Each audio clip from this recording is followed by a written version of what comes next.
You wouldn't allow your child to go up to someone at the grocery store that's a stranger and talk about things that make them laugh or for them to express themselves to a complete stranger. Why in the world would you have it do it on an app?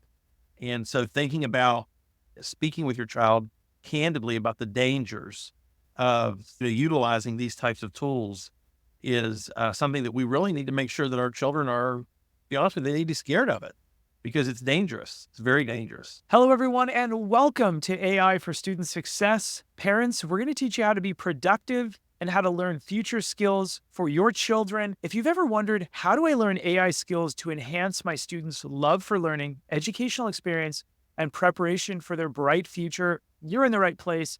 We have a lot in store for you here today and an incredible guest expert who's along for the ride to give us insights and examples from their school district. Well, hi there. I'm Ryan Sachs, Superintendent of Berkeley County Schools in the northeastern panhandle of West Virginia. We're one of the largest school districts in the state of West Virginia with about 20,000 students across 32 schools. Prior to my time in Berkeley, I served as a superintendent of a smaller county, about half the size of Cabell County. And it's interesting because we face similar challenges, even though we're twice the size, and we're really on the cutting edge of greatness here in Berkeley County Schools. Superintendent, I'm so excited to have you here today.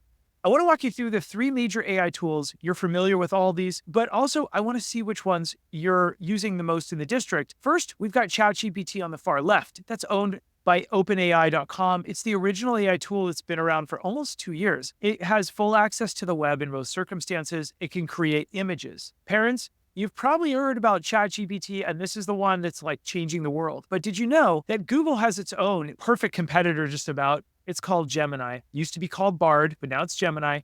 It's owned by Google. It gets full access to the web, limited image creation. And if you ever go to google.com and you search, you'll see that the AI will take over and maybe give you an answer you were looking for and all those different things. And that's Gemini. And last is Claude. And this is a behemoth. This is a monster that's pretty good. It's owned by Claude.ai, owned by Anthropic.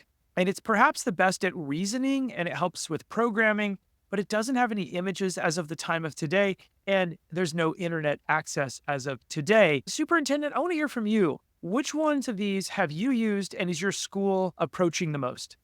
Well, I think that, being the beginning resource, ChatGPT, that's the one that I have used the most and that I'm the most familiar with. However, I think that as we have evolved into this age of AI, especially as we think about AI in education, not only are our students being exposed to ChatGPT or even some of the different GPTs that ChatGPT has, the sub-GPTs, if you will, we're finding that a lot of products are now embedding AI into some of their software. But what I would say is that what we're seeing in schools is that schools are using ChatGPT and other similar softwares as an instructional resource for students, especially around teaching students the responsible use of AI.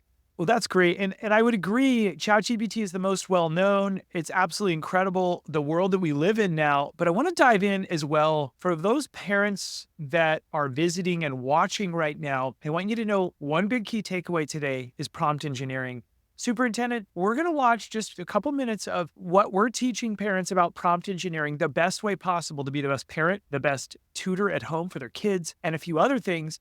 We're going to watch just a teaser video. Then I want your insights on this. Let's dive on in. Parents, I want to show you prompt engineering. Prompt engineering essentially is asking a question in a specific way to get the best answer from AI. Now let's show you an example. Let's learn how we can cook better using AI. We're going to use this paragraph of text and I'm going to analyze it using colors. Now we don't put colors into AI, but I think they're helpful for us to understand what we're doing here. First, we're going to tell AI how it should think so it can unlock all the knowledge in that subject or domain. You'll see right here, I wrote, pretend you are a chef that makes healthy food. Next, we're going to write in green, I want to make something delicious for dinner for my 2 kids and wife. We're going to tell it what we're going to do with the information so it has context. Next, we're going to give it specific input. I have 3 frozen chicken breasts, 3 sweet potatoes, some broccoli, a lemon, some eggs, almond milk, chickpeas, and so on. And then last, make me 2 recipe options with measurement instructions and clear steps a beginner like me can follow. We're defining the way that the outcome should be formatted or how many outcomes there should be. Now let's go ahead and take this and dive on into AI. Now we're over to ChatGPT version 4.0, and we're going to drop that exact paragraph in and ask it to give us the recipe. So option 1, lemon herb chicken with quinoa and roasted vegetables. It's going to give us the ingredients list of exactly what we need from the refrigerator. It might even get creative and throw in a couple other things it hopes that we have. In addition, it gives us instructions for a beginner like me. Thaw the chicken, preheat the oven, prepare the vegetables, step by step, and you can ask it for more information from there. I want to add this or do this and so on. Now let's have AI help us create a morning routine for a teenager. The first thing we're going to tell it is pretend you are an expert at morning routines with a background as a life coach, a nutritionist, and a morning person. Sometimes I'll even say with 20 plus years of experience. And that tells AI how it should think because it has all of the world's data from the internet. We're basically saying, put on this hat or this hat and give us the answer from this perspective so that it can unlock all the knowledge in that subject or domain. The next thing we put in green here is help me to become a morning person by creating a morning routine in a timeline. So we're telling it what we're going to do with the information so it has context. This is a great example for a team to use AI to better their life. Now, in red, these are the tasks I need to complete before school. Exercise, take out the dog for a walk, shower, get ready, eat breakfast. And we're giving it specific input. The more, the better, believe it or not. Some of my friends say, you're kind of crazy, you're giving it all this data, and then they are shocked at the outcome. And last, define the way the outcome should be formatted or how many outcomes there should be. So my goal is to be 5 minutes early for school each day. You could put 10 maybe. I wake up at 6:30 and I need to ride my bike to school at 7:30 to be on time. Let's go ahead and put this into ChatGPT. Okay, we're back over to ChatGPT. I'm going to click this little button in the upper left to create a new chat. It's that easy. Then I'm going to drop in the prompt that we just created and I'm going to press enter. Now, this is so neat. Let's create a morning routine for a teenager who wants to optimize their day to get ready to learn at school. Morning routine timeline, 6:30 a.m. Wake up. Start your day by getting out of bed promptly. 6:30 to 6:35, hydrate and freshen up. Parents, this is going to give your teen, your student, things that you never really thought that they need to do because it gives it to them in a nutritionist mindset as well. Drink a glass of water to hydrate and freshen up. 7:15 to...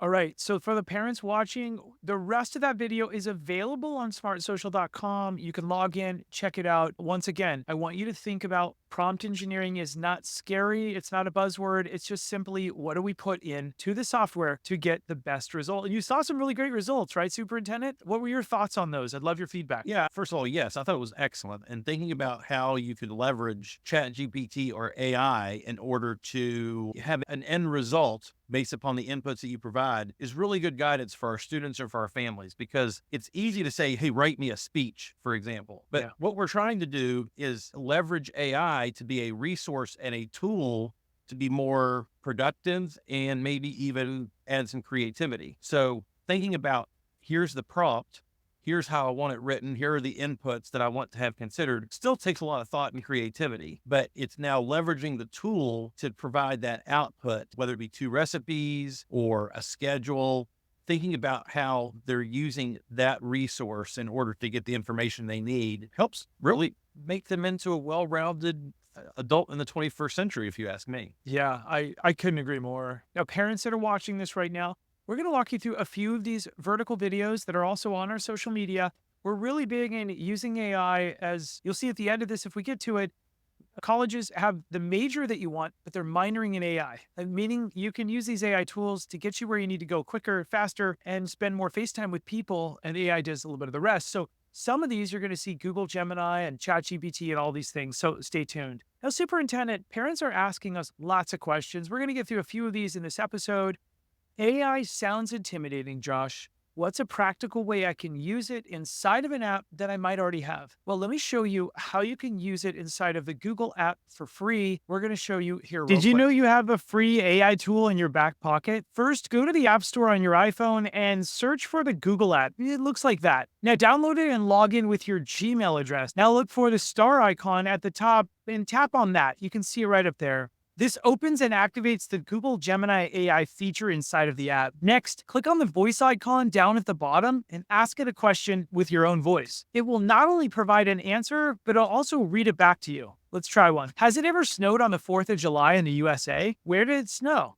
This is perfect for learning on the go, whether you're in the car or at home. And it's a great way for kids to learn important things, and you can make it a fun family activity. The most famous example is the event that occurred in Ely, Minnesota in 1917, when a blizzard blanketed the town in over 3 feet of snow. Visit SmartSocial.com for over 400 resources to keep your family safe online. Superintendent, what are some of the things you think parents should be asking AI to be the best parent, the best tutor at home, or the most well-rounded? Well, I think that as a parent, many times when it comes to raising children, providing them the best opportunities, whether it to be positive, goal-focused, expectations around learning or what have you, it's the development of routines and expectations, and I would say certain family processes. And sometimes we're not sure exactly how to help our child. So maybe if our child is struggling with getting up out of bed early in the morning to get to school on time, we could leverage AI for us to be able to say, hey, give me 2 strategies to help motivate my child in the morning so that we're getting out the door on time. Thinking about how you can use it to, again,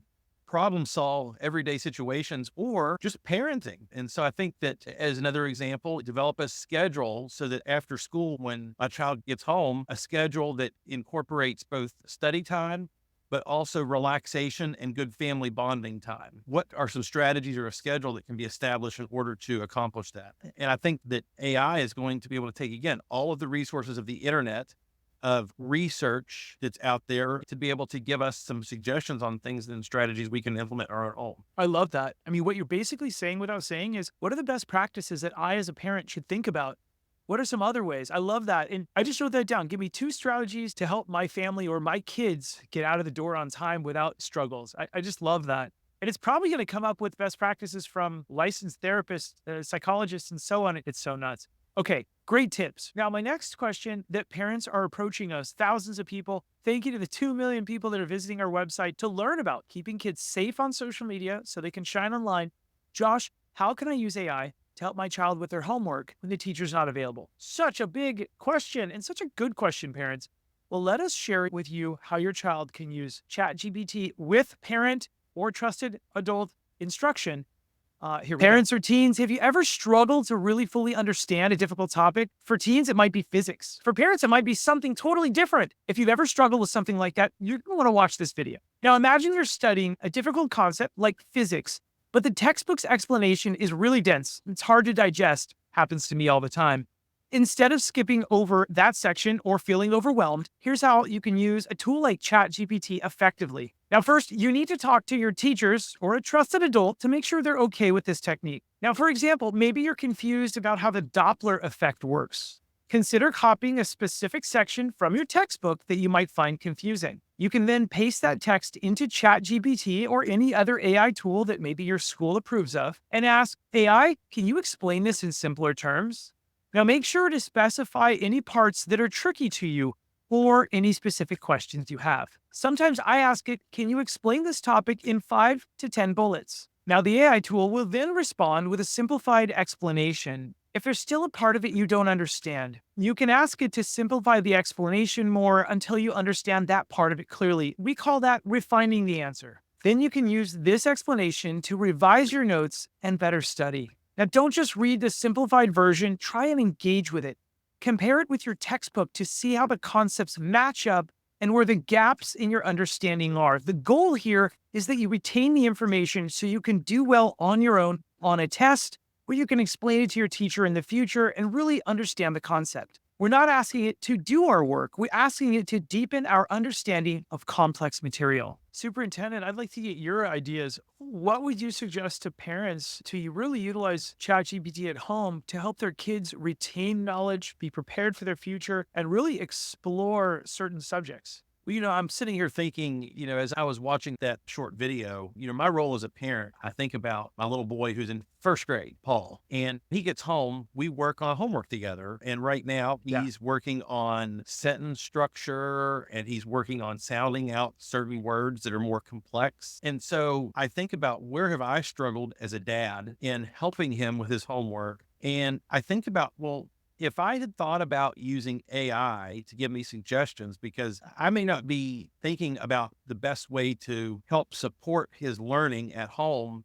the way that the teacher does in school, for example, on learning how to decode words, for example, in learning how to read, I could go to ChatGPT and say, help me in teaching the strategies for decoding words for a first grade student, and then give it a sentence prompt, for example. We would be able to tell me how I should help my child sound out those words. If we're working on adding and subtracting numbers, it could provide example equations for me to provide to my son. If they're working on science or social studies, giving me prompts to be able to help my child learn at home as well. Let's talk about your son, because I think this is fascinating. What's his favorite subject to learn or be fascinated with? Well, believe it or not, his favorite thing is his library. So they have a special class that they go to the library. So his favorite thing is to go and read, is to actually check out books. But I would say that Paul's favorite thing to do is probably mathematics. Paul really likes math. He likes numbers. And for a time there, he was really passionate about actually trying to decode and sound out words as well as spelling words as well. Interestingly enough. So I love, here's my son is in first grade. His name is Paul. Make a song. And I want to talk to all the parents right now. Some kids learn through images. Some kids learn through baseball. Like my nephews love baseball. Watch this. Let's say we want to explain the Pythagorean theorem. there you go. Explain the Pythagorean theorem in relation to baseball because Paul loves baseball, period. Explain it like a first grader would want to hear it, period. And so parents, if you're listening to this right now, this is all of a sudden going to make the Pythagorean theorem really fun if Paul was into baseball or something else. It doesn't matter. Hey, Paul, do you like baseball? Imagine you're standing at a home plate and now you can start doing that and just really fun. And again, would we explain Pythagorean theorem to a first grader? No, but quite interesting to see how it does it. So I love where you're going with this, and what a great name for a son too, Paul. I love that. So Superintendent, I want to get your feedback on this as well. How do teachers think students should be using AI in the classroom? Well, let's listen to a real seventh Using grader. AI. My apologies. This isn't a seventh grader. This is a seventh grade English teacher. Here we the go. mature seventh graders there, Josh. I'm early in the process. That's probably safer. The earlier in the process, the better. I worry, though, about kids who are not confident in their own writing. They're more likely to be like, oh, this is what this computer's spat back and it looks really good. I'm going to maybe change one or two words.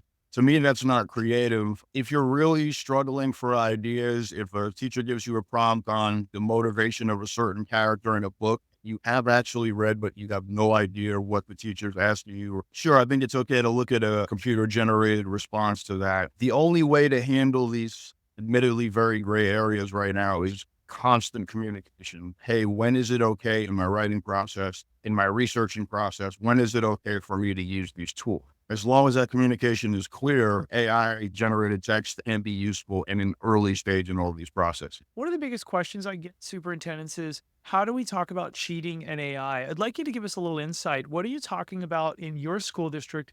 What would your advice be to parents? When is it okay? You saw this teacher say, let's go early in the process to brainstorm. What did we miss in this video, or what are your thoughts and insights on it? Well, I think that's a fantastic question. And I think that answer is still somewhat evolving. I totally agree with Mr. Carson, the seventh grade English teacher, that early in the process is, I think, the most appropriate time to be able to leverage AI in the writing process. And that could be through brainstorming ideas, creating perhaps a potential storyline, or depending upon the topic. But I think when it comes down to it, what we want to avoid is using AI to write the entire thing, or the meat and potatoes behind putting together the structure of how we write. Because if students are using AI to write the whole writing sample or whatever it may be, taking away the practice of becoming a good writer, the process of forming thought, forming structure, and so on and so forth. And so I think that we have to be very, very careful of using AI to teach students how to write. I think that once students have been able to master the writing process, it also becomes potentially a useful tool in taking your writing sample, popping it in there, and getting feedback from AI as to what could strengthen the writing activity or the writing artifact that has been created by the student. I love that because we're turning it into a tutor. We're doing the work ourselves, and we're using it as perhaps the world's most patient tutor, right? Which I love because sometimes it's hard to get a teacher's attention. And I love that. Great tip. Okay, so let's go ahead and dive in. School districts are also asking us, we're seeing students creating AI companions. Are you seeing this nationwide? What are the dangers? Well, let me share with you what you need to know as parents about AI companions. Parents, do you know what AI chatbots are and how they might be interacting with your kids? At SmartSocial.com, we're big fans of AI. It's an incredible tool for tutoring students on subjects of all topics. However, lately, we've been hearing some concerns from school administrators. They say some students are creating AI friends, even AI girlfriends and boyfriends. These chatbots are keeping kids from focusing on their schoolwork. Now, anything that pulls our focus away from learning is a problem. These AI companions are designed to be easy to talk with and available 24/7 for teens. And that convenience can lead students to rely on them instead of learning to navigate real-life friendships. Be sure to have an open dialogue with your kids about why it's vital for our students to interact with peers in real life and make in-person friends. Superintendent, I want to walk you through a couple of the most alarming things we've seen and get your input on this. We have something called the green zone, the gray zone, the red zone in our app reviews, and this is what made us famous as Smart Social is we review hundreds of apps to tell parents where they fit on the spectrum of safety. C.AI is one of the 47 hottest apps right now in the Apple App Store. And here's how they describe it. It's character AI, chat, talk, and text. AI chat just got real. Millions of user-created characters, interactive entertainment, live like a real call, and personalized help tailored just for you. Another one we're seeing pop up that's dangerous is Poly.ai. Create an AI chatbot, and it says explore countless characters, your conversations your way, bring your imagination to life. It's number 15 in entertainment, which is a little scary. It also looks like the Discord app logo, which some parents have said, okay, Discord's okay because only Billy, your best friend, is on there and stuff like that. So you got to be a little careful there. And then in addition, the last one, PNK, we think it's pronounced pink. Pink, chat now, swipe and chat with new friends, it says over here. And it's chat now, explore new friends, red flag, spidey senses should be up, parents, because when you're exploring new friends, who are these people? Laugh with funny people, be yourself, express yourself. Be you, express yourself, which is another red flag. Express yourself. A lot of apps are saying that. We got to be really careful there. Superintendent, I'd like your insight on this. What would you suggest to parents to have a dialogue? What kind of dialogue would you suggest to parents to talk with their kids ahead of time about all these AI tools where some kids are going to get dating advice and other personalized advice from these AI tools?